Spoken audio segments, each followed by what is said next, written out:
Hasten gara, ezta? Bueno, eskerrik asko, etortzeagatik, eta eskerrik asko baita ere, Justa Montero eta Mireia Bofill, gure gonbidatuak etortzeagatik eta hemen parte hartzeagatik.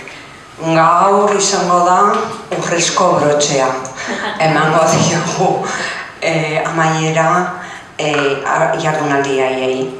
Orduan izango dugu, noski, urrezko brotxea emateko feminismoari buruz hitz egingo dugu. Transizioan, feminismoa, mugimendu feminista, eta nola emakumeok borrokatu izan genuen transizio eta diktadura garaian. Bueno, pues terminamos, es la tercera sesión que vamos a hacer para esta especie de juicio público a la transición. Juicio público desde los movimientos que probablemente más radicalmente lucharon y más radicalmente fueron ninguneados o fueron ignorados. Entonces es interesante ver, como hemos visto en dos sesiones, cómo hubo una pelea frontal contra el Estado y frente al Estado por la gente que estaba encarcelada, los presos y presas sociales, sobre todo presos de la mano de Coppel, que fue una lucha intensísima y fuerte y radical y quedaba en el centro de gravedad probablemente de un elemento muy represivo de la dictadura y que al final terminó como terminó. Es importante lo que se hizo el primer día, ¿no? El LGTBI también en la dictadura y en la transición, los elementos de lucha y las luchas que hubo y cómo se terminó de ver que al final en lo que se llamó transición tan pacífica, tan modélica y tan exportadora tampoco recogieron sus reivindicaciones más radicales y más frontales, y hoy lo que tratáramos de ver entre las tres que estamos aquí sería aquel feminismo que el más radical, autónomo, determinado, en que las tres hemos estado moviendo y luchando, y muchísimas de vosotras, que creo que os conozco a todas también, estábamos ahí luchando, como puso en la picota a la dictadura, al régimen, y siguió poniendo en la picota al régimen del 78 y sigue poniendo en la picota, ¿no? Qué reivindicaciones había y cómo estaban, y este sería un poco el planteamiento de San Fermín 78 Gogoan, que es un tema muy interesante, ¿no? Ahora que en los movimientos se está usando tanto de politizar y repolitizar las movilizaciones, o sea, situar que el tema de la transición no fue un tema de política por las alturas, que varios partidos políticos negociaron, que fue en alguna medida, pero que fue también una lucha muy importante, muy interesante y muy fuerte de los movimientos, y para eso es para lo que estamos. Entonces, ¿quiénes estamos aquí para hablar de tal tema? Justa Montero, que la conocéis porque la traemos de forma permanente, porque es amiga, porque es conocida, porque es una militante feminista de toda la vida, que la vemos en todos los sitios y que no solamente no desmaya, sino que sigue planteando, de la Asamblea Feminista de Madrid, y muchísimas cosas más, que ha estado en todas las luchas y que nos va a tratar de contar un poco, nos va a contar cómo se sitúa, ¿no? En el momento de la transición, con las reivindicaciones, cómo se plantea, y me ha dicho que llega hasta la Constitución, que ya con esto es bastante. No es que no nos atrevamos a más, ¿no? Pero ya con la Constitución ya tenemos tarea, y ella nos contará un poco así. Después está Mireia Bofill, que, bueno, muchas de nosotras la conocemos de toda la vida, es una militante histórica catalana de Barcelona, que está en Caladona desde el principio. Caladona es el espacio emblemático del movimiento feminista de Barcelona, que ahora nos hemos acordado que era desde el 88, ¿no? Mireia, que empezó desde el 88, empezó así ya como espacio, pero militante feminista desde siempre. Si algunas habéis leído, y algunos, Simone de Beauvoir y algunos libros así, ella es una buenísima traductora de libros que, bueno, han endulzado y sobre todo nos han hecho la militancia feminista, aparece en muchas. Y luego yo, como ya me estoy haciendo mayor y tengo la edad de las nostalgias, tengo una cosa en común que compartimos Mireia y yo, que es que tanto su familia como mi madre, mi tía y mi abuela fueron en el mismo barco, en el Winnipeg, de refugiadas desde un campo de refugiadas de Francia a Chile. que fue un proyecto de Neruda y del Partido Comunista Francés. Un proyecto muy interesante, y entonces siempre que nos vemos nos acordamos de que tenemos ese elemento en común que siempre parece como que nos une. Yo misma sería la tercera ponente, aunque voy a hablar la primera igual un poco, que soy Begoña Zavala, de Emakume Internacionalista, coordinadora feminista de siempre, y que bueno, pues dentro de San Fermín 78 Gogoan nos hemos dedicado un poco a tratar de contar esta historia que es memoria, pero que también es relato. O sea, es memoria para visibilizar un poco, pero también es que hay que contar que cuando pasa San Fermín 78, y pasa lo de la Plaza de Toros y pasa todo esto, ahí había un movimiento feminista. Entonces siempre queremos recuperar esto y contar esta historia.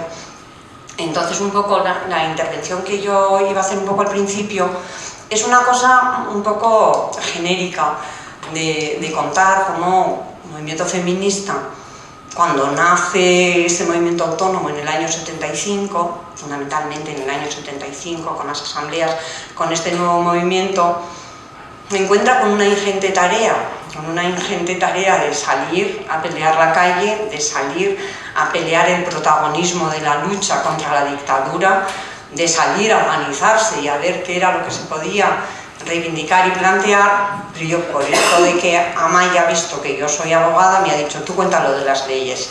Entonces, a pesar de que toda la tarea del movimiento feminista, y en lo que nosotras las tres vamos a hacer hincapié, que era una tarea muy global, muy de movimiento, muy de sujeto, muy de construcción de una alternativa, muy de enfrentamiento frente al Estado, pues hay una parte que es la parte más obvia, por decir así, y en que más réditos sacamos y que en más triunfamos, ¿no? Que decía Bego Mendía, una de las Asamblea de Mujeres de Vizcaya, que morimos de éxito, fueron las reformas legales.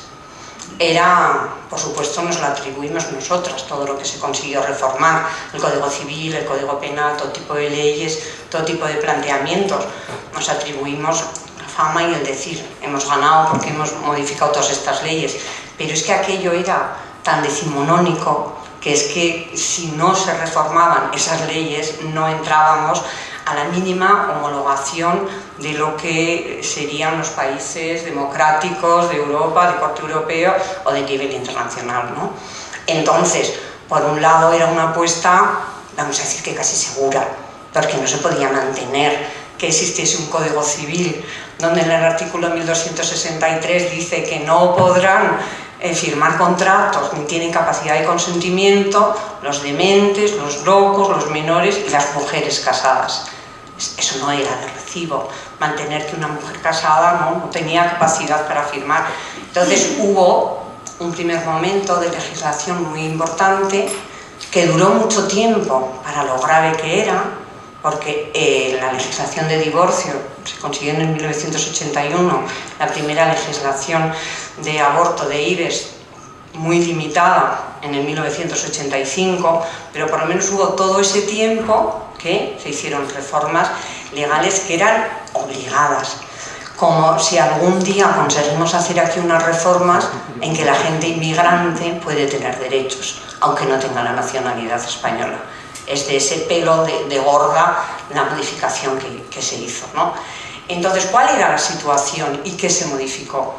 La situación, al final, luego lo contrajusta, llega con la Constitución, que es bueno, la máxima, la Carta Magna de los Derechos y demás. Pero luego ya hay muchas legislaciones de menor nivel, más parciales, que se fueron reformulando. Pero para situarnos en la época franquista y en la época de la transición hasta un momento determinado, lo que regía y lo que funcionaba como cartas magnas, entonces no había constituciones en la dictadura, se llamaban leyes orgánicas. Ya sabéis que se decía que era porque le salía Franco de los órganos, aquellas leyes, era así directamente la definición que nos decían en las escuelas de Derecho. Y eran las leyes orgánicas. Entonces, por ejemplo, la ley fundamental o la ley orgánica fundamental del trabajo, el fuero del trabajo, los fueros también se llamaban, decía que el Estado tratará y preservará a la mujer de que no vaya a la fábrica y se quede en el hogar. Es decir, que no solamente no había derecho al trabajo, sino que el Estado ya se cuidaba muy bien de que ni se te ocurra ir a currar, que lo tuyo es el hogar, ¿no? Entonces, ahí hay todo un monto de legislación restrictiva en el mundo laboral que no solamente no eres sujeto de derecho, que es el trabajador, pater familias, el Hanapan, todo eso que se ha teorizado tanto, sino que aparte de que no es sujeto está absolutamente prohibido, mediatizado, limitado que las mujeres accedan al trabajo. Obviamente, mucho por la presión de las mujeres, mucho por la presión de parte del movimiento obrero, mucho por la presión de que tenía que haber un ayornamiento del Estado español para llegar a un estatus mínimamente homologable con Europa, pero también, no lo vamos a negar, por necesidades del capital, porque en un momento el capital necesita más mano de obra y a veces las mujeres han funcionado como reserva en un momento determinado de fuerza de trabajo e interesa. Entonces se produce, por ejemplo, en el tema laboral, una modificación interesante, ¿no? De no poder acceder a un montón de profesiones, o un trabajo nocturno, o una discriminación, o que te paguen la dote, porque si resulta que estabas trabajando y te casabas, decían, bueno, tú mejor a casa, te pago una indemnización por irte a casa, y eso era la dote, por despido, o incluso que te obligasen, como en Telefónica, ¿no? Esto está bastante documentado y bastante estudiado. Telefónica no permitía, y que era una causa justa de despido con indemnización, porque ya te habías casado y ya habías encontrado. Todo ese modelo, pues efectivamente enseguida, vamos a decir, pero con todas esas mezclas que he comentado, se produce una modificación. Otra gran modificación en la que hacemos mucho hincapié las mujeres, y yo creo que es un momento interesante y une mucho con lo que hemos visto estos días, es todo el tema del Código Penal y de las penalizaciones y encarcelamientos o penalizaciones o sanciones o represión frente a las mujeres. En esos tiempos existían, cuando salíamos a las manif y en nuestras reivindicaciones, se hablaba de amnistía para los delitos de las mujeres, para todos los delitos, después para los comunes, después para los delitos de las mujeres.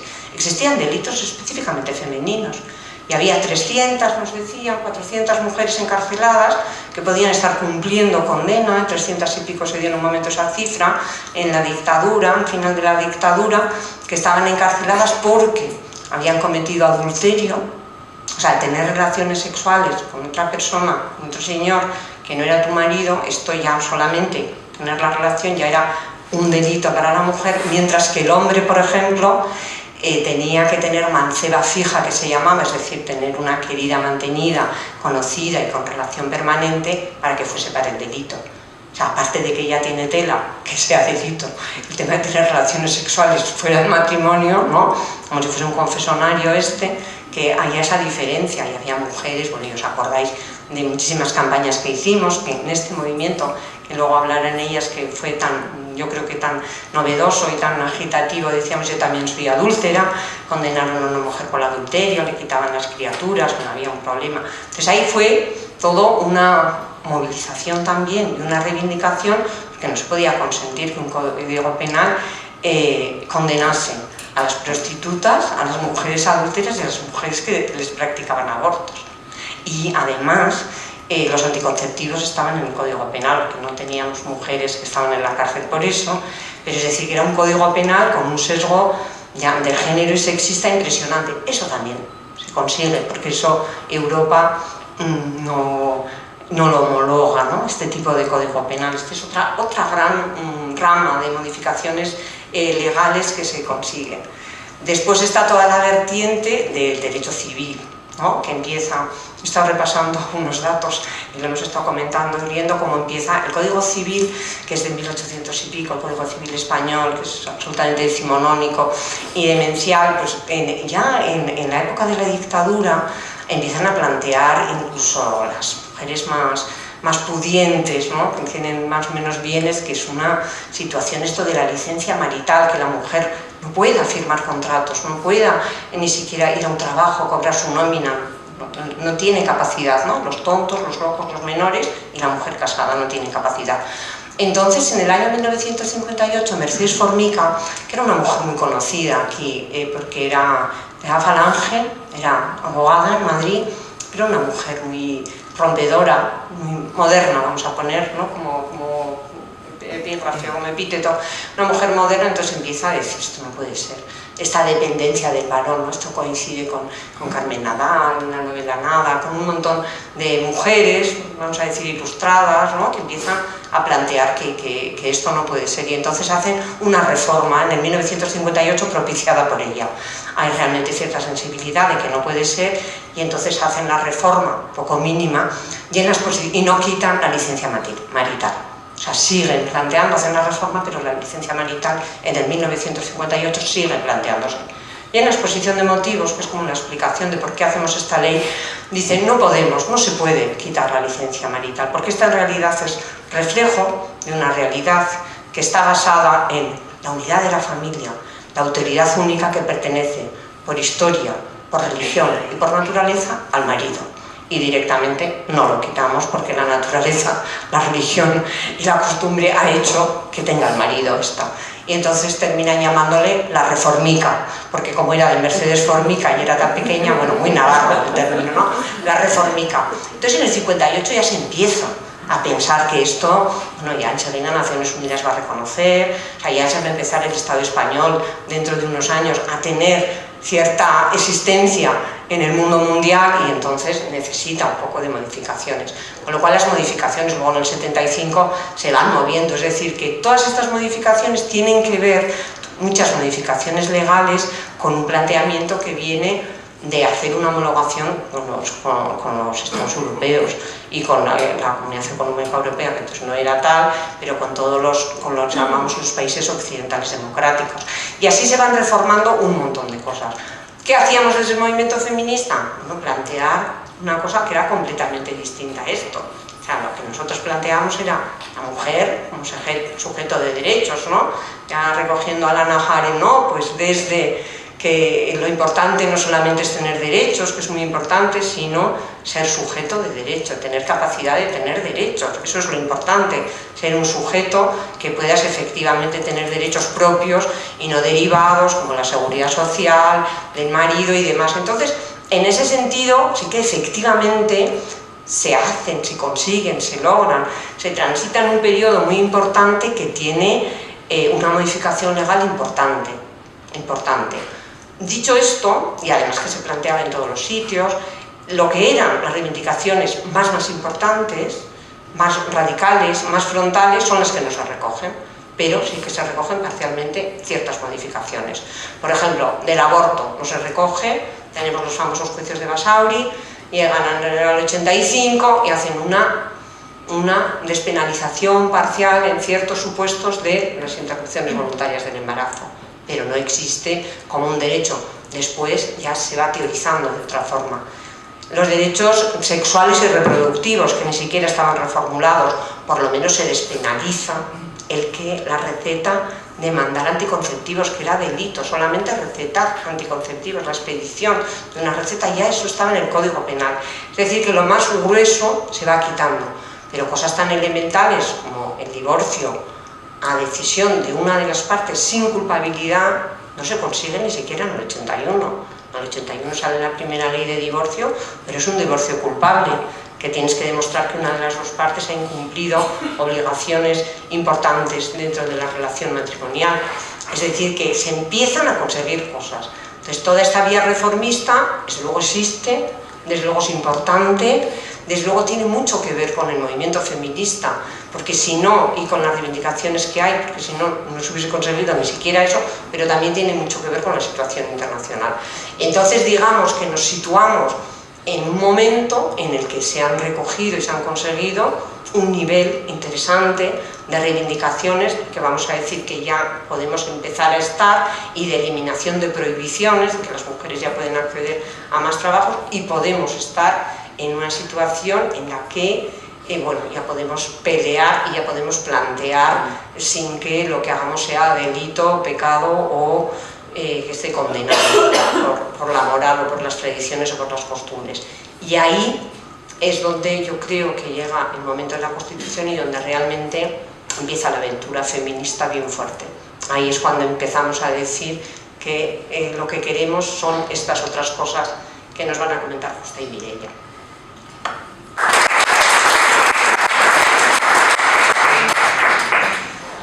Pues buenas tardes a todas y a todos y como siempre bueno, es un gusto poder venir aquí a Pamplona y poder charlar entre la gente que estamos en la sala. Y bueno, yo voy a explicar un poco desde dónde voy a hablar, porque hablar de un periodo en el que de alguna forma que lo has vivido y tratar de distanciarte para analizar un poco a veces no siempre es fácil.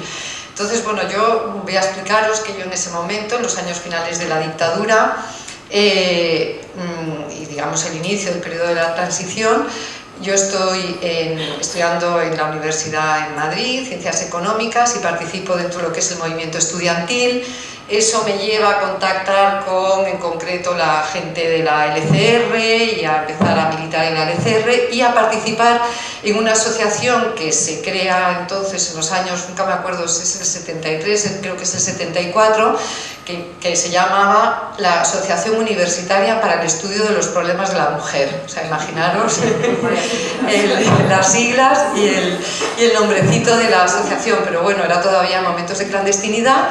Y tenía la peculiaridad, bueno, Madrid también tiene muchas peculiaridades, ¿no? Una dentro del movimiento feminista es que había algunas organizaciones que eran unitarias, como esta, UPEM, donde estábamos mujeres independientes, mujeres que estaban en el PC, que estábamos en la Liga.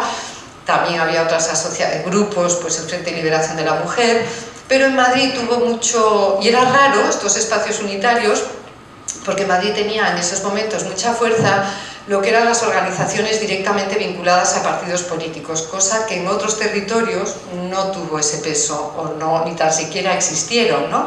Entonces el PC tenía su organización de mujeres, que era el Movimiento Democrático de Mujeres, el PT era la organización maoísta. Bueno, creo que más o menos la gente que estamos aquí nos suena, ¿no?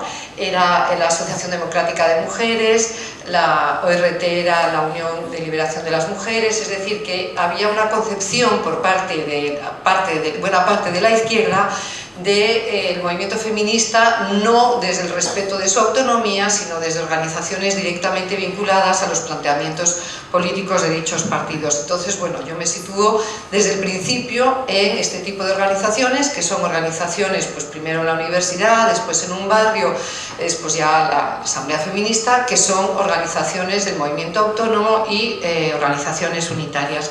Pero bueno, yo era de lo que en la época se llamaban las dobles militantes, ¿no? Independientemente de que en el surgimiento del movimiento feminista había muchas mujeres que teníamos esa doble militancia en organizaciones políticas o sindicales o vecinales, y en el movimiento feminista había, por supuestísimo, en fin, una gran mayoría también de mujeres independientes, pero una característica que es propia del movimiento feminista en el Estado español es que el surgimiento de las activistas de aquella época venimos muy de la mano de una izquierda social o de una cultura de izquierdas, ¿no? Y esto es muy importante porque imprime un carácter determinado al movimiento, hace que ese movimiento que decía Begoña, crítico, radical, desde el principio lo que se plantea en el marco del cambio de régimen político es no solamente la crítica al régimen político que suponía la dictadura, sino la aspiración a un cambio radical de sociedad, radical que significaba poner patas arriba absolutamente todo. Y esto, como digo, es distinto de cómo surge el movimiento feminista en otros países. Y cuando muchas veces se dice, porque los inicios del movimiento feminista, un feminismo liberal, pues bueno, en el marco internacional se puede pensar en esos términos, pero desde luego en el marco del Estado español no se puede pensar que el surgimiento del movimiento feminista viene de la mano de un feminismo liberal, viene de la mano de un feminismo crítico, radical, cuestionador del sistema y con un planteamiento de transformación, ¿no? Y eso me parece que es importante porque tiene que ver también con la propia evolución y con ese hilo, ¿no?, de genealogía que hemos ido estableciendo a lo largo de estos años. Bien, el contexto en el que surge, creo que es importante situar la parte que ha explicado Begoña del marco legal y situar que es un contexto de ruptura con lo que había sido la ideología franquista, la ideología del nacionalcatolicismo, que es una ideología que tiene como centro a las mujeres porque uno de sus objetivos era la necesidad, como planteaban, ¿no?, literalmente la necesidad de moralizar España, ¿no?, entre comillas, de moralizar España después de todo lo que había sido los cambios durante la República. Y dentro de esa moralización, un elemento fundamental es precisamente el modelo de mujer, ¿no? Romper con el modelo de mujer que había, digamos, se había visto durante la República, ¿no?, con el derecho a la educación, el trabajo asalariado, con la disputa por el derecho al voto, etcétera, etcétera, y volver a un modelo de mujer determinado por lo que es la profundización de esas divisiones que luego durante todos estos años hemos conseguido abrir muchas grietas, ¿no? La división entre el espacio público y privado, y ese modelo de mujer era un modelo de mujer asignado exclusivamente al espacio privado, incluso cuando podía trabajar en el ámbito productivo, pero el modelo estaba asignado al sometimiento legal y al sometimiento en todos los terrenos al varón, y en el ámbito privado por la asignación de los roles de mujer, que a su vez de madre y de esposa, que a su vez era también la encargada de transmitir esa necesidad de moralizar al conjunto de la sociedad, ¿no? Es también un momento en el que se profundiza como nunca la división entre el ámbito de la producción y la reproducción. El fuero del trabajo, que se formula al principio de los años de la dictadura, que fue evolucionando, pero que en un primer momento lo que destacaba era la necesidad de que las mujeres, de librar a las mujeres del yugo del trabajo y del yugo de la fábrica. Esto luego fue evolucionando, como decía también Begoña, por las propias necesidades económicas, ¿no?, y por el propio proceso del desarrollismo de los años 60, pero lo que define ideológicamente y cómo se estructura la sociedad es con la asignación de las mujeres al ámbito de la reproducción, lo que hoy llamaríamos al ámbito del trabajo de cuidados y del trabajo doméstico, ¿no?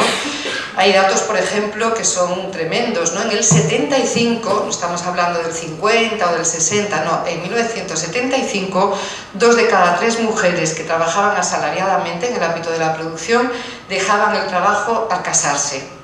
Eso era como una cosa que era lo lógico y lo normal, ¿no? Era lo que propugnaba la ideología en ese momento dominante, ¿no? Es decir, era un modelo que vulneraba la libertad de las mujeres en absolutamente todos los campos, ¿no? El hecho de que, por ejemplo, existiera una figura como el débito conyugal significaba de alguna forma la institucionalización de la violación de las mujeres en el matrimonio. Existía como figura el débito conyugal, es decir, la obligación de las mujeres a dar satisfacción sexual a los hombres digamos, en el ámbito del matrimonio, ¿no? Y eso existía. Bien, todo esto estaba acompañado, o sea, estaba regido por un sistema legal, del que ya se ha hablado, pero existía también un sistema de represión y de control social de las mujeres que iba más allá de las leyes. Es decir, había instituciones propias de la dictadura, ojo, de la dictadura, pero que en algunos casos llegan a funcionar hasta 1980, como es el caso del Patronato de Protección de la Mujer. El Patronato de Protección de la Mujer, que se crea en los 40, no se disuelve hasta 1980. Y del Patronato de Protección de la Mujer tenía como objetivo velar por, era como un centro en el que se distribuía a las mujeres en distintos organismos, orfanatos, maternidades, cárceles, según por lo que hubiera llegado al patronato. Al patronato llegaban mujeres denunciadas en la calle por un policía que hubiera visto cualquier tipo de actitud que consideraba impúdica. Al patronato llegaban mujeres denunciadas por madres y padres, ¿no? Porque su hija no respondía, digamos, a los modelos de moralidad del momento, ¿no? Y la función era redimir a las mujeres que habían transgredido alguna norma social, ¿no? Entonces estaban los orfanatos y las maternidades. En Madrid existía una maternidad, la maternidad Peña Grande, en un barrio barrio de Madrid, que estuvo funcionando como maternidad hasta los años 80. O sea, hay mujeres hoy vivas que han estado en esa maternidad y que cuentan testimonios de cómo en los 70, incluso en los 80, esa maternidad, que era como una especie de medio prisión, allí intentaban arrebatarles a los hijos para el robo de bebés directamente, ¿no? Entonces, quiero decir con esto que hablamos de instituciones que funcionaban durante la dictadura, pero que tuvieron cierta continuidad.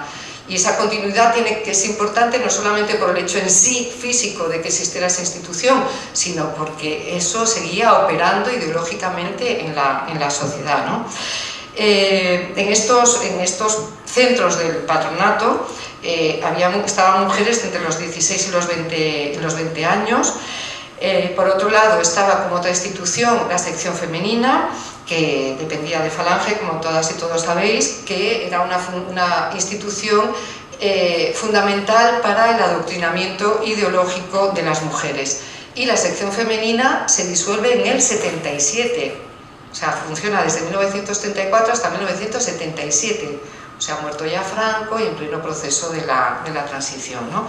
Y luego, por supuesto, estaban las cárceles donde estaban las mujeres presas políticas, pero estaban también esas otras mujeres que luego el movimiento feminista, para las que el movimiento feminista también exigió amnistía y que estaban allí por lo que se llamaban los delitos específicos, por adulterio, por aborto, por prostitución. Y también hay que tener en cuenta otro tipo de instituciones, digamos, no digamos dependientes del Estado, pero que tenían una función importantísima en ese sometimiento ideológico de las mujeres. Y me imagino que habréis oído hablar, porque muy recientemente ha salido un libro que hace referencia a la producción cultural, si es que se puede llamar cultural, de la época, y eran todas las cartas que se enviaban a un consultorio radiofónico que se llama el Consultorio Radiofónico de Elena Francis. Que ha salido ahora un libro que es impresionante, que además se programaba en un horario muy concreto, que era justo después de comer, es decir, cuando las mujeres habían acabado de la comida y de fregar y recoger la cocina, y tenían un tiempo antes de la llegada de las niñas y los niños de los colegios o lo que sea. En ese ratito estaba el consultorio. El consultorio de Elena Francis también duró hasta los 80. Bueno, claro, en los 80 ya murió porque es que no lo escuchaba nadie, pero quiero decir que siguió. Y en este consultorio no es que estuviera la señora esta, Elena Francis, que en realidad ya lo único que hacía era leer las cartas, sino que estaba constituido, quienes seleccionaban las cartas y las respuestas, en ese equipo estaba un representante de la Iglesia, por supuesto, y representantes del Patronato de Protección de la Mujer, ¿no? Y ese consultorio, que tuvo una audiencia brutal, aconsejaba sobre el comportamiento a adoptar ante cualquier tipo de eventualidad, ¿no? de cualquier situación. Y había una selección de las cartas de tal forma que las mujeres que se atrevían tímidamente a expresar que habían sufrido algún tipo de violencia en su matrimonio, etcétera, o no las leían, o las leían para, yo no sé si algunas lo habéis oído, pero es que era muy especial, ¿no? Siempre empezaba, querida amiga, y entonces empezaban, querida amiga. Entonces era, estate tranquila, lo que tienes que hacer es estar en casa y estar bien arreglada, no contestar, tratar de hacer pues lo que él quiera, es decir, bueno, algo que de todas formas que también resuena ahora un poco, ¿no? Bien, a este sistema a este modelo de feminidad y de mujer y a estas instituciones de represión es a lo que se enfrenta el movimiento feminista, que se expresa por los años 70, ¿no? Siempre tomamos como referencia el 75 porque es la fecha en la que se organizan las primeras jornadas feministas. Entonces, claro, las jornadas feministas se organizan porque ya hay grupos que han estado haciendo cosas, obviamente, pero bueno, es un punto como de referencia decir que es el 75, ¿no? Y en este contexto es como se expresa un movimiento feminista que se enfrenta a todo esto en un momento histórico muy particular, ¿no? En un momento histórico extraordinario, es decir, en un momento histórico que se está luchando por derribar una dictadura y se está luchando por dibujar una nueva sociedad completamente distinta, es decir, definir, y eso es lo que permitió dar una proyección política y emancipadora y radical y de contestación al sistema a esas ansias de libertad de las mujeres que se rebelaban contra todo esto que hemos venido contando, ¿no? Quiero decir con esto que el feminismo de esa época no tenía un espíritu democratizador como se entiende ahora, o sea, no trataba de democratizar unas instituciones que por otro lado no eran cuestionaba y que además estaban puestas en entredicho, sino lo que se planteaba era cómo cambiar y organizar otras instituciones distintas. Cuando hablo de instituciones no me refiero solamente a la ley, al aparato legislativo, a tal, sino me refiero también a la familia, es decir, a la educación, es decir, todo lo que opera en la organización de nuestras vidas y la organización social. En este proceso, o sea, en esta explosión del feminismo, hay tres temas que son muy significativos de cómo se aborda esta lucha por conseguir cambios inmediatos, pero también por cuestionar las propias estructuras, ¿no? Una es el trabajo, otra es la familia y otra es la sexualidad. No son las únicas ni muchísimo menos, porque es la educación, es absolutamente todo, pero estas son como muy significativas. Hay que tener en cuenta que en el trabajo en el ámbito productivo las mujeres se concentraban, hablo en términos generales, ¿no? O sea que igual hay en sitios concretos que esto no funciona, pero en términos generales las mujeres se concentraban en el textil, en el calzado y en las conserveras, que además las mujeres entraban a trabajar en edades muy pequeñas, o sea, con 16 años, 14 años, sin contratos, como aprendizas, y todo esto que podemos pensar, bueno, tiene que ver con el pasado. No, hay muchas mujeres hoy con 60 años, que no han podido tener derecho a su jubilación en condiciones mínimamente dignas porque en estas empresas no las aseguraron, no les hicieron contratos asegurándolas pasados ya muchísimos años, y cuando han querido ver cuál era su vida laboral, pues resulta que se han encontrado prácticamente sin derecho a pensiones, ¿no? Bien, en el ámbito laboral se planteaban,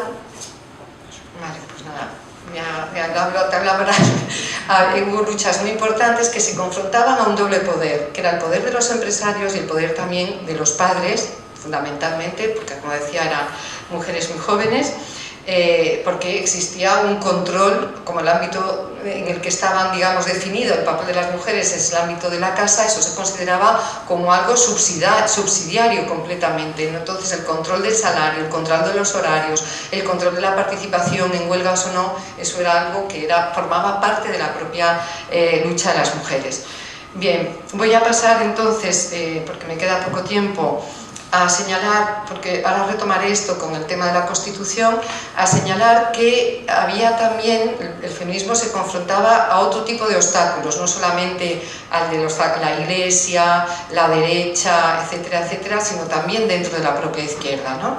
Por ejemplo, una izquierda que le costó reconocer al feminismo como sujeto político y por lo tanto como sujeto con capacidad para definir también la agenda política del momento, que le costó mucho, por ejemplo, de forma mayoritaria a la izquierda, no a toda, pero sí la mayoría, entender que la homosexualidad no era ni una enfermedad ni un vicio pequeño burgués, que es lo que se decía ya todavía en los años 78, ¿no? Y lo mismo en relación al tema de la familia. Unos sindicatos a los que les costó enormemente entender que no se podía hablar en términos de salario familiar, y esto se cambió muy entrados los años 80, ¿no? Que todavía seguía existiendo la ideología del salario familiar, por la cual se consideraba que el trabajo de las mujeres era totalmente subsidiario. y por lo tanto, bueno, pues eso fue el contexto en el que se fue empujando y se fue constituyendo un movimiento, digamos, enormemente fuerte, que se planteaba además otra cosa, y aquí entro ya con la Constitución para acabar, que se planteaba también participar de pleno derecho y como sujeto político activo en todo lo que eran los procesos de definición del nuevo marco social, ¿no? Y la Constitución, evidentemente, definía lo que iba a ser el nuevo marco social, pero previamente se había abstenido en el referéndum por la reforma política, había hecho una crítica de lo que fueron los pactos de la Moncloa, y en el 78 yo creo que con la Constitución es muy importante analizar qué planteó el movimiento feminista, porque es también un claro ejemplo de cuáles fueron las repercusiones de la política de pactos y consensos, y que la transición no fuera una ruptura con el régimen anterior y con los poderes del régimen anterior, sino que fuera un proceso pactado, ¿no? Con la Constitución, el movimiento feminista se plantea dos cuestiones. Una, bueno, yo hablo mucho desde la experiencia de Madrid y de lo que se hizo entonces en la Plataforma de Organizaciones Feministas, que era un organismo que aglutinaba a todas las mujeres en toda la pluralidad de lo que era el feminismo, ¿no? Se centra en muchas cosas, pero me parece particularmente interesante una, la familia. Os voy a leer, porque así acabo antes, si no me enrollo, os voy a leer lo que se planteaba como texto alternativo, porque se elaboró una propuesta alternativa a al borrador de la Constitución, ¿no? Y se decía: la familia no será objeto de especial protección por parte del Estado. El Estado reconocerá el derecho que toda persona tiene al desarrollo y a la libre disponibilidad de su afectividad y su sexualidad mediante la institución matrimonial o cualquier otro sistema no institucionalizado, elección que en ningún caso podrá traer consigo discriminaciones, no pudiendo el estado civil de las personas ser causa de discriminación. Bueno, luego hablaba de cosas de lo de la patria potestad, que entonces era uno de los problemas.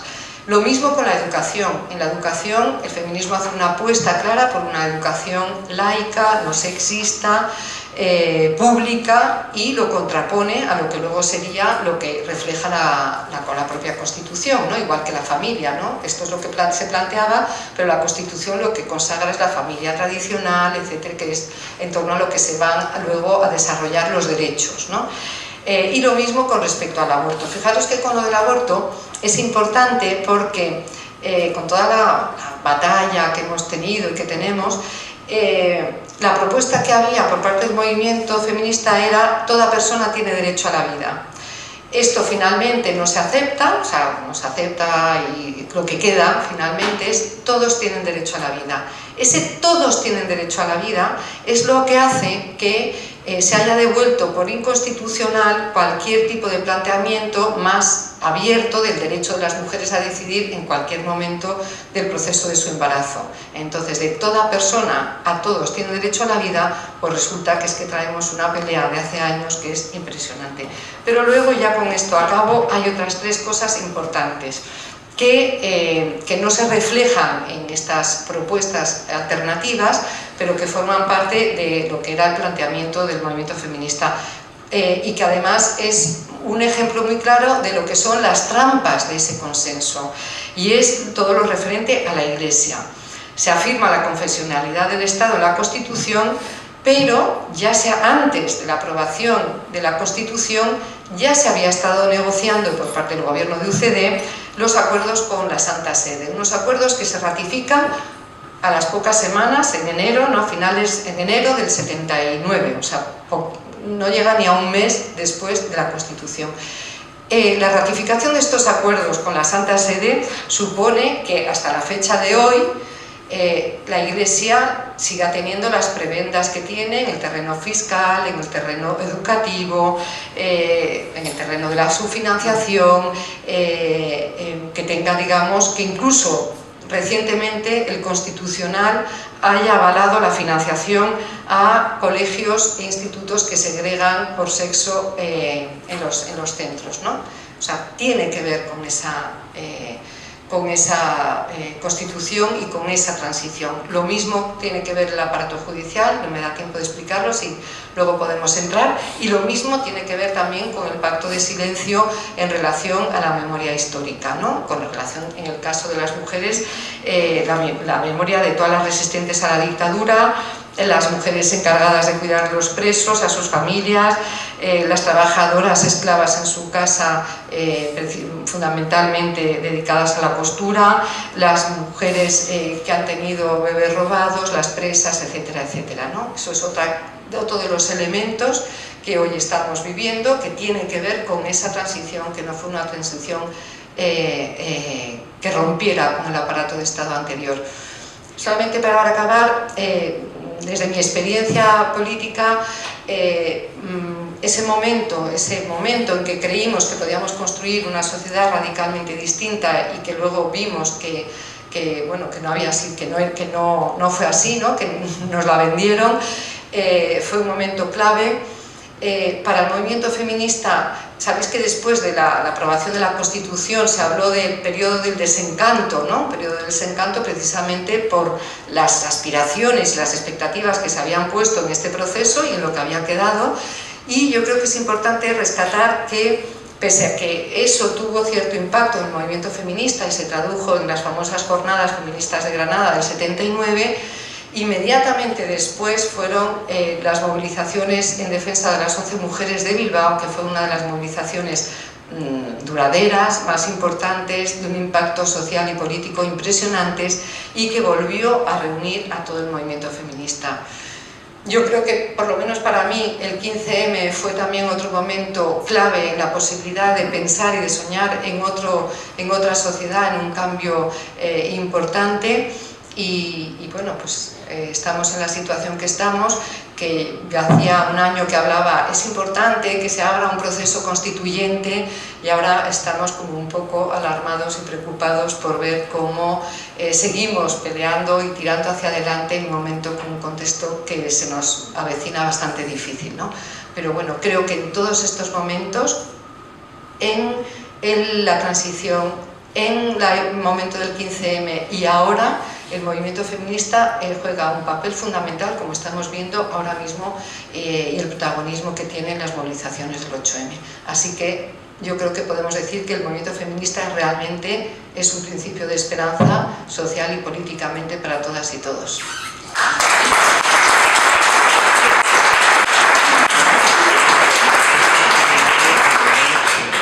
Yo no sé si me ha dejado nada para contar, porque realmente... pero bueno, yo creo que, primero, yo también decir que voy a hablar de mi experiencia, en mi caso realmente, porque no soy experta en nada, pero sí que llevo muchos años, o sea, en el movimiento, laboralmente no, porque he sido traductora toda la vida, o sea que siempre ha sido militancia así de base y tal, pero ya desde los años 60, entonces voy a partir un poco pues de explicar un poco esta experiencia mía, porque es verdad que vosotros habéis explicado todos los horrores que había durante aquel tiempo, pero no solamente porque estés muy mal y porque te estés aplastando mucho vas a hacer un movimiento, sino que tiene que haber un movimiento porque también hay como una fuerza, también hay como un deseo, hay de ganas de hacer cosas, y así salió, ¿no? Yo voy a hablar, claro, desde Cataluña, que es lo que conozco mejor, entonces no sé si siempre es igual en todas partes lo mismo. Nosotros allí, las primeras jornadas, es verdad que fueron en el año 75, pero cuando se convocó el Año Internacional de la Mujer, que fue un poco lo que dio pie a que muchas organizaciones todavía en la clandestinidad y tal pudieran tener una cierta cobertura y por tanto plantear todas estas reivindicaciones, que fue lo que fueron las jornadas de las primeras del 75, ¿no? Gracias a que el Año Internacional de la Mujer dio un poco de cobertura y permitió, pues en Cataluña, cuando se decidió hacer esto, hubo una asamblea que en aquel momento, todavía en dictadura y sin derecho de reunión ni nada, fue muy importante porque se hizo en el Colegio de Abogados, igual fueron 100 o 150 mujeres, que las mismas convocantes no esperaban que fueran tantas, ¿no? Y entonces allí se decidió que para hacer una jornada se haría un proceso. Se crearon unas comisiones de trabajo y se dijo que, o sea, los temas que se llevarían debatidos y se iría hablando y sería, por ejemplo, pues se llevaría a los barrios, se llevaría centros de enseñanza, asociaciones, etc. Y realmente fue lo que se hizo, diferentes temas que se montaron. Cuando hubo las jornadas de Madrid, que además coincidieron porque fueron el fin de semana de la Purísima, y Franco se había muerto el día 20 de noviembre, o sea que fue aquello de que en un momento muy difícil, yo recuerdo, bueno, vamos a Madrid, no vamos a Madrid, hubo quien fue, hubo quien no fue. En Cataluña estábamos preparando cosas y ya habíamos decidido que haríamos unas jornadas aparte, porque el proceso era suficientemente grande y el trabajo que se llevaba como para poder hacer un debate propio allí. Estas jornadas no se hicieron hasta mayo del 76, y entonces, que es a lo que iba, estas jornadas inicialmente estaban convocadas en un local relativamente pequeño que se suponía que podían caber pues igual 100 personas más o menos. Claro, pensar que todas estas reuniones multitudinarias no las teníamos nunca, porque de hecho estaba prohibido el derecho de reunión, y por lo tanto, y si podías hacer una conferencia había un policía detrás que estaba tomando nota de lo que decías, y por tanto todo era así, ¿no? Las reuniones se hacían en las iglesias, ¿no? Y en lugares que pudieras sentir que estabas protegido. Bueno, mientras tanto Franco ya se había muerto y por lo tanto parecía que se podía hacer, pero lo que os quería decir es que cuando faltaba poco, igual faltaba un mes o lo que sea, nos dimos cuenta de que había tal cantidad de gente, tal cantidad de mujeres que querían ir, que aquel local se iba a quedar pequeño.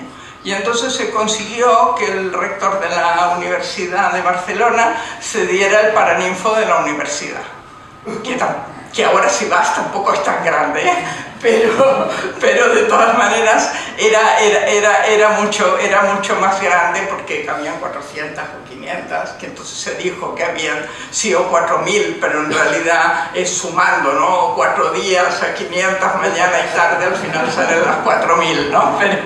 Pero en realidad no caben 4000 evidentemente, ¿no? Pero 500 sí que caben.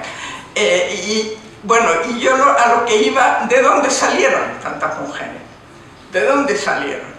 ¿De dónde salieron tantas? O sea, quiero decir que aparte de estar muy mal, que ya había algo que se movía. ¿De dónde salieron estas mujeres?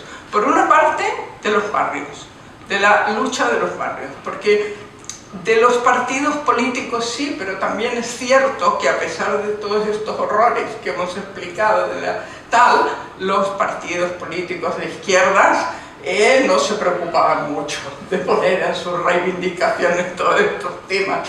Todo se ha dicho, ni de tratarlas. Movilizaban a las mujeres por el cambio democrático, que evidentemente era muy importante, pero todas estas reivindicaciones propias, y no solamente la reivindicación como reivindicación, sino la vivencia de esto, o sea, cómo se vivía, qué significaba no tener anticonceptivos, qué significaba no tener aborto, qué significaba no poderse separar, entre otras cosas por motivos económicos, por no poder ir, ¿no? Yo en los años 60 todavía participé con otras mujeres que hicimos un libro que se llamaba La mujer en España, y que eran diferentes temas, y en los años 60 fuimos a presentar este libro a los barrios. Y entonces esto ocurría mucho, que íbamos y había primero una discusión política general y luego nos íbamos a tomar unas cañas y entonces salían todos los problemas. Y en realidad salían, bueno, pues los problemas de verdad, o sea, los anticonceptivos, el aborto, el no poder tener los hijos que quieres, el no poderte separar, Bueno, de hecho, en aquel momento no yo recuerdo que saliera, pero supongo que estaba en el trasfondo la violencia doméstica, porque luego cuando se ha destapado se ha visto la cantidad que hay, por lo tanto bien debía existir entonces, ¿no?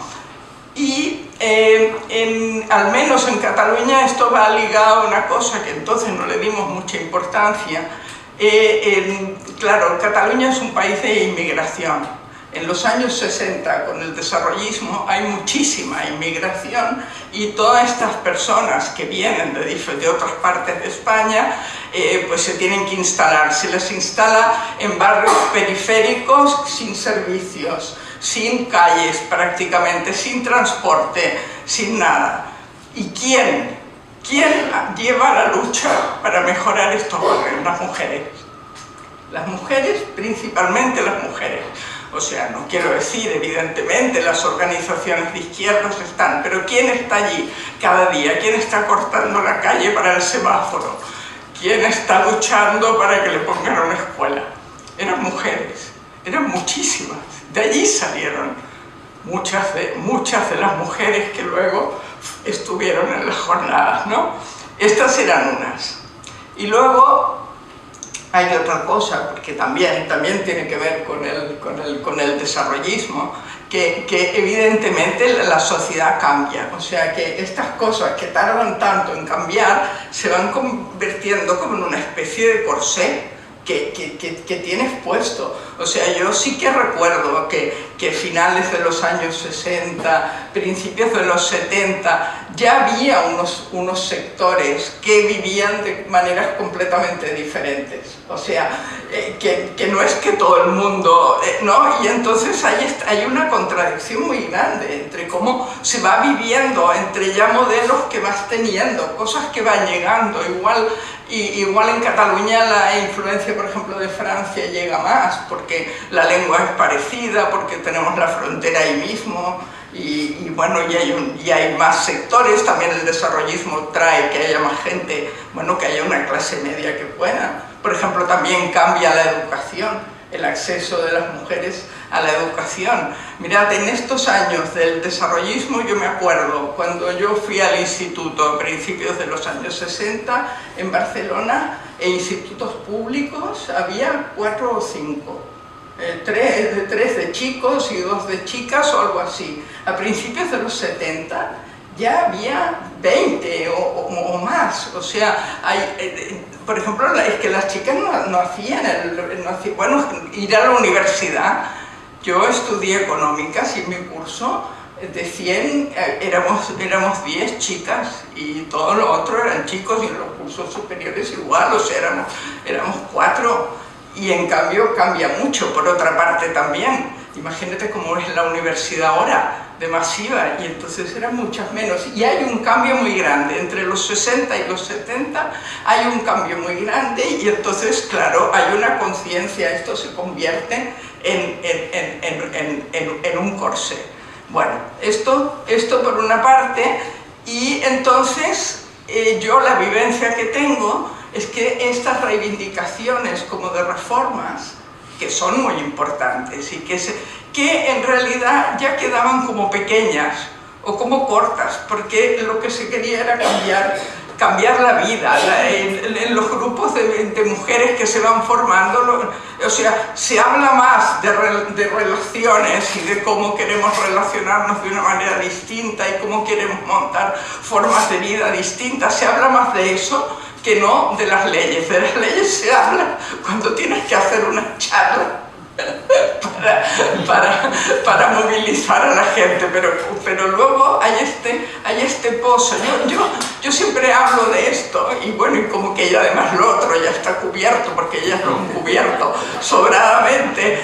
Creo que también es importante tener esto, porque bueno, seguramente pasa, ahora en este momento yo creo que pasan bastante en todos los movimientos sociales, que hay una parte que es cambiar la vida, y ponerte a cambiar la vida ya, y a vivir de una manera diferente ya, aunque sepas que tienes que quitarte toda esta superestructura y tienes que cambiarla, pero que no puedes estar esperando a ver cuándo vendrá la ley esta, sino que ya quieres empezar a cambiar. Y entonces allí se hizo mucho, ¿no? En los barrios, estas mujeres que primero lucharon por un semáforo, pero luego se montaron vocalías de mujeres en prácticamente todos los barrios, también en los pueblos, un poco del área metropolitana y tal, y que hacían muchísimas cosas. O sea, hacían, recuerdo el otro día, lo recordaban, ¿no? Que si el cineforum, que si las charlas, que si talleres de lectura,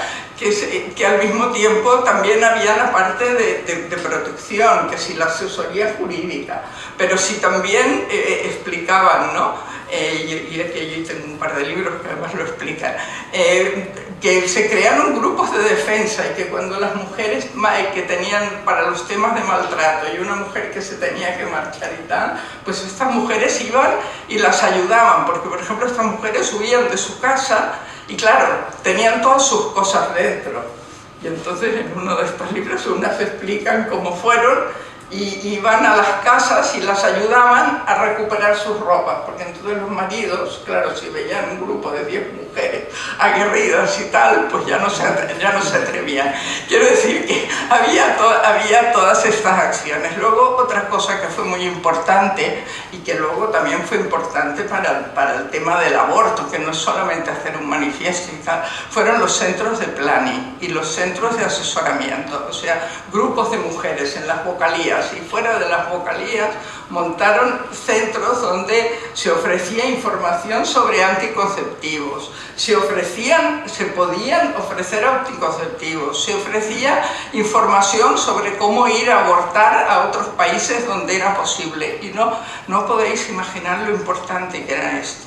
Lo importante que era esto. Hubo un tiempo que la coordinadora feminista de Barcelona coincidió con DAIA, que era un grupo de mujeres por la anticoncepción y el autoconocimiento del cuerpo, porque también había esta parte, o sea, había la parte del aborto, había la parte de la información práctica, digamos, pero también había la parte de manejarse de una manera diferente con la propia sexualidad. Cuando coincidíamos allí, cada tarde, cuando íbamos a la coordinadora, que nosotras íbamos y veíamos, la escalera, cada día había 15, 20 mujeres esperando, porque era un problema tan grande y no había, bueno, o sea que hubo todos estos grupos y esto es el movimiento feminista, ¿no? Ir creando todos estos grupos. ¿Qué reivindicábamos entonces? Reivindicábamos una serie de cambios, reivindicábamos que esto tuviera financiación pública, porque pensar que durante muchos años, o sea, hasta los 80 más o menos, todas estas iniciativas se autofinanciaron. O sea, se hicieron con trabajo voluntario y se autofinanciaron porque no habían ayudas públicas, evidentemente. Queríamos que esto fuera público, pero queríamos que fuera autogestionado. En las conclusiones también sobre otros temas, guarderías, incluso se reivindicaban comedores. En las jornadas catalanas de la mujer se reivindicaron una serie de servicios justamente para suplir el tema del trabajo doméstico. O sea, en aquel momento pensábamos mucho en que la liberación vendría por el trabajo remunerado y por tener tu propio dinero, y por lo tanto que había que liberarse, digamos, del trabajo doméstico. Ahora vemos que quizá es más complicado y hay que organizarlo todo de otra manera y repartirlo, pero entonces se pensaba mucho en que esto tenía que ser público, pero siempre se pensó que tenía que ser público, pero tenía que ser gestionado por las propias personas, ¿no? ¿Y por qué digo esto? Y casi será lo último que diga, y luego, si queréis, me podéis preguntar más cosas, porque era donde quería ir. Esto fue una cosa que se perdió, y se perdió a partir de los 80 y se perdió con los gobiernos socialistas. O sea, se consiguió que fuera público, pero se perdió que fuera gestionado desde la base, por decirlo de alguna manera, ¿no? Se consiguió que hubieran institutos de la mujer, que hubiera programas para las mujeres, que hubiera una serie de cosas, pero al mismo tiempo se perdió Y yo creo que esto, bueno, es una hipótesis, pero bueno, una hipótesis, lo lanzo así porque tal vez no todos lo vemos igual, pero yo creo que fue una cosa deliberada. O sea, porque pasó con las iniciativas del movimiento de mujeres, pero también pasó en Barcelona en general con las vocalías de vecinos, con todas las organizaciones vecinales, etcétera, ¿no? De pronto se creó una estructura profesional, digamos, y de políticos profesionales, entre comillas, y se expulsó de alguna manera a los vecinos y a las vecinas, ¿no? Y el caso de los centros de planning también fue porque hubo mucha lucha por mantenerlos, porque estos centros de planning no eran únicamente un lugar donde ibas y te daban un anticonceptivo o una receta, sino que eran un espacio donde se podía hablar de sexualidad, o sea, eran un espacio también de encuentro, de reflexión, de trabajar juntas, etcétera, ¿no? Y cuando estos plannings pasaron a ser un servicio público, se integraron en la seguridad social, pues estas mujeres, algunas eran profesionales y tuvieron la opción de entrar en el servicio, pero muchas pues fueron eliminadas y hubo luchas, hubo encierros, o sea, en que las mujeres se encerraron porque querían mantener el centro de planning tal como era y al final pues tuvieron que acabar cediendo. Hay incluso una película que han hecho las mujeres de Tarragona que tuvieron una lucha muy grande por mantenerlo y al final fueron expulsadas. Una película interesante porque explican todo esto, se llama La cuadratura del círculo. O sea, claro, es imposible, o sea, a la que te institucionalizas parece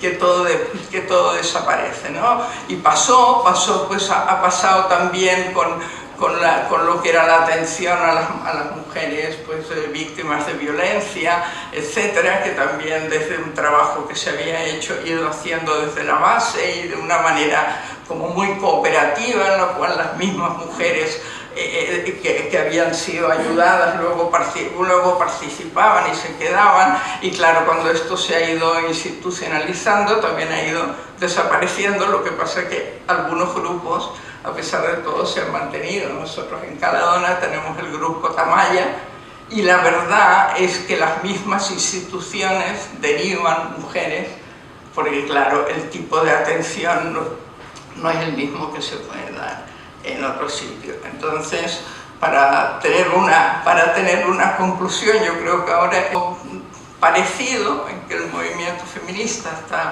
tiene una gran efervescencia, están saliendo muchas iniciativas y tal. El mismo 15M, ¿no? Ha conseguido llegar a instituciones, etc. Entonces el reto que tenemos, y en Barcelona, pues al menos con el gobierno que tenemos en el ayuntamiento y tal, el reto es que no vuelva a pasar lo mismo, ¿no? Sino que podamos mantener este equilibrio, o sea, que nos podamos alimentar mutuamente, que la relación con las instituciones sea de alimentarse mutuamente, no de intentar anular e intentar liquidar los movimientos, sino al revés, ¿no? O sea, apoyarse mutuamente. Bueno, lo dejaría aquí y si queréis, pues preguntas.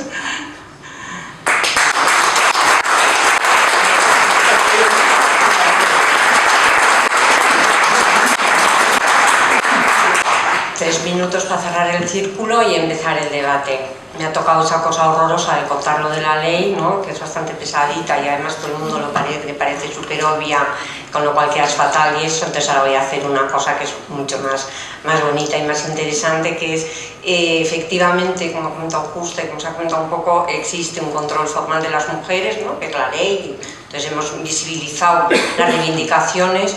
Pero el movimiento feminista, yo creo que como movimiento y como organización, profundizó y encontró lo que es el control informal de las mujeres y se dio cuenta de que no había ley ni había nada que a las mujeres nos impidiese hacer lo que nos daba la gana en determinados campos. Es decir, que el control formal te puede prohibir reunirte, es delito esto, pero un montón de cosas que no dejaban hacer a las mujeres eran simplemente porque era pecado o porque iba contra las buenas costumbres, lo que se llama el control informal, o porque en casa la familia no te dejaba. Entonces, el movimiento feminista, que yo creo que es muy importante señalar, que irrumpe con una formación absolutamente diferente, novedosa, rompedora, y que vino muy bien a las propias componentes y con lo personal es político, individualmente, nos vino muy bien. De repente encuentra un sitio donde puede desafiar las normas heteropatriarcales que no están en las leyes solamente, sino que están en por qué yo no puedo tener un hijo y no me caso, por qué yo no me puedo ir de casa de la tutela paterna-materna, por qué yo no puedo entrar a trabajar en tal sitio si la ley no dice nada en contra. Todo lo que era entrando incluso en la desobediencia civil. ¿Por qué no voy a hacer yo aborto si no se enteran? ¿Por qué no voy a explorar yo mi propio cuerpo y buscar mis anticonceptivos, ¿no? Desde San Fermín 78, cuando empezamos esta investigación, tratamos de unir un poco y de plantear el año 78, cuando pasa lo de San Fermín, es un momento de explosión de los movimientos, de participación en la calle, y hay elementos muy importantes. Y un elemento muy importante, que yo lo quería traer porque yo creo que es muy bueno, es la fiesta y la subversión, ¿no? En esos momentos, como siempre hemos contado, aparece el libro famoso que están Antonio García Tabuenca, Pachi Tuñón y Mario Gaviria coordinando, que participa el propio Germán Rodríguez, ¿no? Es Alde Zarra, el casco viejo, el espacio de la fiesta y la subversión. Y cómo está ahí en pelea, cómo se hace la fiesta, quién está en la fiesta y la subversión, quiénes pueden estar, y ahí entran también las mujeres, entramos.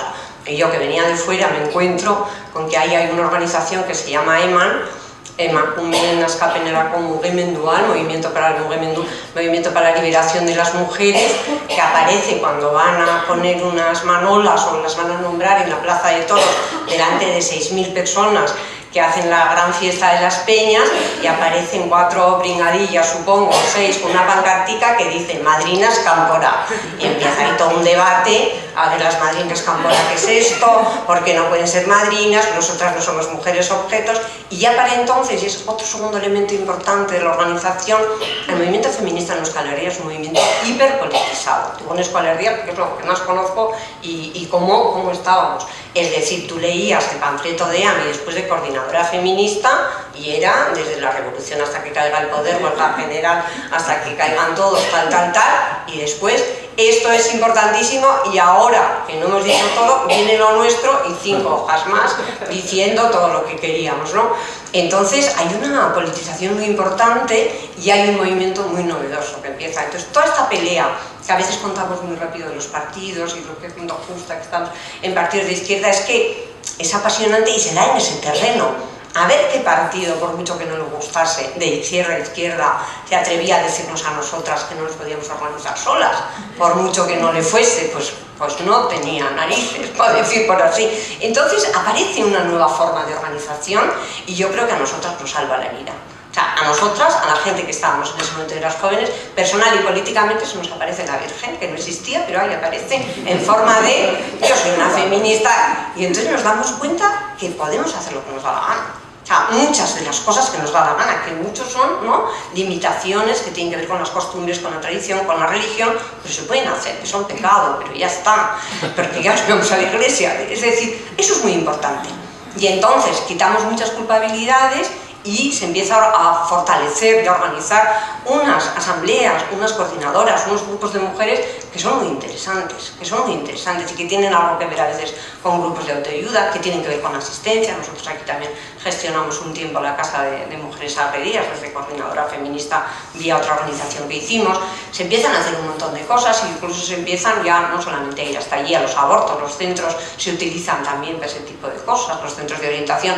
Es decir, que hay como una organización que es muy vital, y luego el organizarnos nosotras solas, el organizarnos nosotras mujeres, eso fue una provocación en toda regla que nos hizo ponernos chulas y empezar a buscar argumentos para decir por qué sí, por qué queremos estar solas. Y eso yo creo que fue muy importante.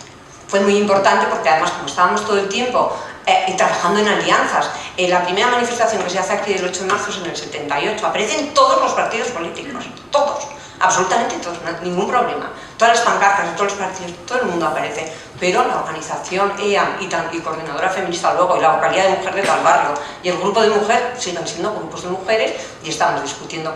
Y eso es muy importante, porque eso te crea identidad y es lo que a veces planteamos, hacía falta un sujeto. Y luego no nos trataron como tal sujeto, ¿no? No nos hicieron mucho caso, pero bueno, hacía falta con la construcción del sujeto, creerte que eres. Y eso fue yo creo que fue muy importante.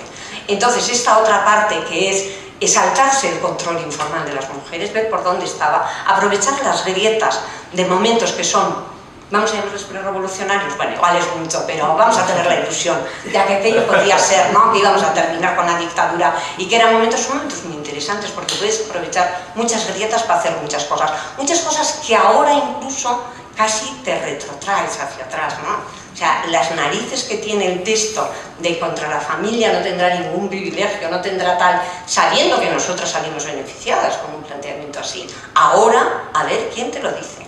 A ver quién te dice que las políticas feministas que están aplicando todos los gobiernos, incluidos los de cambio, no son de aplicación porque es un privilegio para la familia patriarcal o para la familia nuclear o para la familia monogámica que estamos. A ver quién te lo dice.